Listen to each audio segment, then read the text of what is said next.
பணிவன்புடன் கேட்டுக்கொள்கின்றோம். முதலாவது பணியாணை அட்சயலட்சுமி அவர்கள். இவர் நிறைமாத கர்ப்பிணியாக இருக்கிறார்.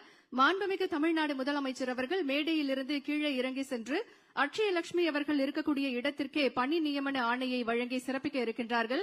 இவருக்கு இன்னும் 3 நாட்களில் பிரசவ தேதி அறிவிக்கப்பட்டிருக்கிறது. இவருக்கு 28ஆம் தேதி பிரசவ தேதி அறிவிக்கப்பட்டிருக்கிறது.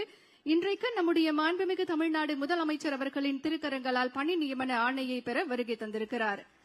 நாளை இந்த உலகிற்கு வருகை தரும் புத்தம் புது உயிரின் பாதுகாப்பிற்கும் நம் தமிழ்நாடு அரசு துணை நிற்கும் என்பதற்கு எடுத்துக்காட்டாக நம் மாண்புமிகு தமிழ்நாடு முதலமைச்சர் அவர்கள் அட்சயலட்சுமி அவர்களின் கனவுகளை நனவாக்கும் விதமாக பணி நியமன ஆணையை வழங்கி சிறப்பிக்கிறார்கள்.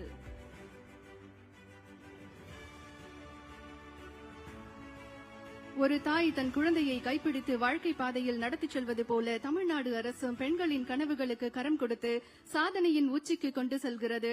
இதை ஒவ்வொரு நொடியும் நம் மாண்புமிகு தமிழ்நாடு முதலமைச்சர் அவர்கள் தன்னுடைய செயலால் நிரூபித்து வருகிறார்கள். தொடர்ந்து